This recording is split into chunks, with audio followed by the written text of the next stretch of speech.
Hi friends, இந்த வீடியோல வந்துட்டு Photoshopல வந்து நாங்க எப்படி வந்து தமிழ் font வந்து இன்ஸ்டால் பண்ணி யூஸ் பண்ணனும்னு சொல்லி தான் பார்க்க போறோம். இந்த வீடியோ பிடிச்சா இந்த வீடியோக்கு லைக் கொடுங்க. இந்த வீடியோ பத்தி கமெண்ட்ஸ் கட்டுங்க. கமெண்ட்ஸ்ல கமெண்ட் பண்ணுங்க. மறக்காம இந்த சேனலை சப்ஸ்கிரைப் பண்ணி பக்கத்துல இருக்க பெல் பட்டன் கிளிக் பண்ணி வைங்க.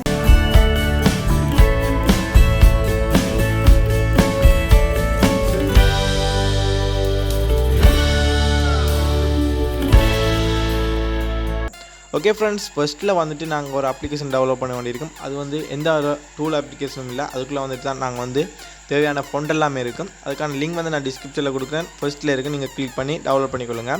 டவுன்லோட் பண்ணி ஓப்பன் பண்ணி அதோட இன்ஸ்டால் பண்ணிட்டீங்கன்னு சொன்னால் உங்களோட அவ்வளோ ஃபண்டும் வந்துட்டு உங்களோட சிஸ்டத்தில் வந்து இன்ஸ்டால் ஆயிரும். அதுக்கப்புறமா உங்களோட ஃபோட்டோஷாப்பை வந்து ஒன் பண்ணிக்கொள்ளுங்கள். ஒன் பண்ணிவிட்டு நியூ டாக்குமெண்ட்டை க்ரியேட் பண்ணிக்கொள்ளுங்கள். அதுக்கப்புறமா நீங்கள் ஃபோண்டை கிளிக் பண்ணி பார்த்தீங்கன்னு சொன்னால் உங்களுக்கு தெரியும். அதில் வந்துட்டு டேப்னு சொல்லிட்டு வந்துட்டு நிறைய ஃபோன் இருக்கும். அதுக்கப்புறமா உங்களோட ப்ரௌசர் வந்து ஒன் பண்ணிக்கொள்ளுங்க.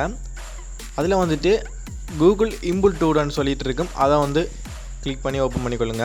அது வந்துட்டு கூகுள் வந்துட்டு என்னத்துக்குன்னு சொன்னால் நாங்கள் வந்து தமிழில் டைப் பண்ணி எடுத்துக்கொள்ளக்கூடிய மாதிரி இருக்கும். அதை வந்து கிளிக் பண்ணி ஓப்பன் பண்ணிக்கொள்ளுங்க. லிங்க் பண்ணணும்னு சொன்னால் டிஸ்கிரிப்ஷனில் இருக்குது, கிளிக் பண்ணுங்கள். இதில் வந்துட்டு தமிழ் அண்ட் இங்கிலீஷில் இருக்கும். நீங்கள் அதை தமிழுக்கு வந்து சேஞ்ச் பண்ணிக்கொள்ளுங்க. அதுக்கப்புறமா வந்து நான் எனக்கு என்ன தேவையோ நான் அதை வந்து தமிழில் டைப் பண்ணுறேன். தமிழ்லேன்றது சொன்னால் தங்கிலீஷில் வந்து நாங்கள் ஈஸியாக வந்து டைப் பண்ணிக்கொள்ளலாம். தங்கிலீஷ்னு சொல்லும்போது எல்லாருக்கும் தெரிஞ்சிருக்கு. நாங்கள் நார்மலாக மெசேஜ் அப்படி டைப் பண்ணுறோமோ அது போல் வந்து நாங்கள் டைப் பண்ணுற மாதிரி இருக்கும். நான் வந்து அனைவருக்கும் வணக்கம் மட்டும் இங்கிலீஷில் டைப் பண்ணி அது தமிழில் வந்து எடுத்துக்கொள்கிறேன். இப்போ வந்து நான் தமிழில் டைப் பண்ணிட்டேன். அதுக்கப்புறமா ஒரு வெப்சைட் வேணும். அது ஏன்னு சொன்னால் நாங்கள் வந்து அதை வந்து கன்வெர்ட் பண்ணுறதுக்கு நாங்கள் வந்து டேப் என்ன ஃபோண்ட் இன்ஸ்டால் பண்ணமோ அந்த ஃபோண்டுக்கு ஏற்ற மாதிரி நாங்கள் வந்து இந்த யூனிகோட்லேருந்து கன்வெர்ட் பண்ண வேண்டியிருக்கோம். அதுக்கு வந்து ஒரு வெப்சைட் தேவை. அந்த வெப்சைட்டோட லிங்க் வந்து நான் டிஸ்கிரிப்ஷனில் கொடுக்குறேன். அதையும் கிளிக் பண்ணி ஓப்பன் பண்ணிக்கொள்ளுங்க. ஃபஸ்ட் டைம் வந்துட்டு உங்களுக்கு கொஞ்சம் கஷ்டமாக இருக்கும். உங்களுக்கு ஒரு 2 தரம் பண்ணிட்டீங்கன்னு சொன்னால் உங்களுக்கு வந்து அது ஈஸியாக மாறிடும். இப்போ வந்து நான் அதை பேஸ்ட் பண்ணி கன்வெர்ட் சொல்லி கொடுத்துட்டு அதை நான் காப்பி கொடுத்துட்டு நான் வந்து என்னோடய ஃபோட்டோஷாப்பில் வந்துட்டு நான் பேஸ்ட் பண்ணிக்கொள்கிறேன். ஸ்பேஸ் பண்ணான்னு சொன்னீங்க பார்த்தீங்கன்னு சொன்னால் உங்களுக்கே தெரியும். அதில் வந்து அனைவருக்கும் வணக்கம் மட்டும் தமிழ்லேயே வந்துடுச்சு.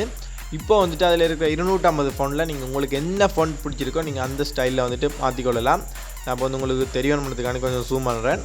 அதுக்கப்புறமா வந்துட்டு நான் டூப்ளிகேட் பண்ணி உங்களுக்கு அதோட வியூ காட்டுறேன், பார்த்துக்கொள்ளுங்கள். எனக்கு வந்துட்டு ஒரு 3 நிமிஷத்தில் வந்து நான் தமிழில் ரெடி பண்ணிடுவேன். ஃபுல்லாக தமிழில் டைப் பண்ணி நீங்கள் வந்து ஃபஸ்ட்டு கொஞ்சம் உங்களுக்கு டஃப்பாக இருக்கும். நீங்கள் வந்து கொஞ்சம் டைம் யூஸ் பண்ணிட்டீங்கன்னு சொன்னால் உங்களுக்கு இது வெரி ஈஸியாக வந்துடும். ஓகே ஃப்ரெண்ட்ஸ், உங்களுக்கு இந்த வீடியோ பிடிச்சிருக்குன்னு நினைக்கிறேன். இந்த வீடியோ பிடிச்சா இந்த வீடியோக்கு லைக் கொடுங்க. இந்த வீடியோ பற்றி கமெண்ட்ஸ் கேட்டேங்க முக்கில் கமெண்ட் பண்ணுங்கள். மறக்காம இந்த சேனலை சப்ஸ்கிரைப் பண்ணி பக்கத்தில் இருக்க பெல் பட்டனை கிளிக் பண்ணி வைங்க. அப்போ தான் நான் போடுற வீடியோவில் உங்களுக்கு உடனுக்குடன் வரும்.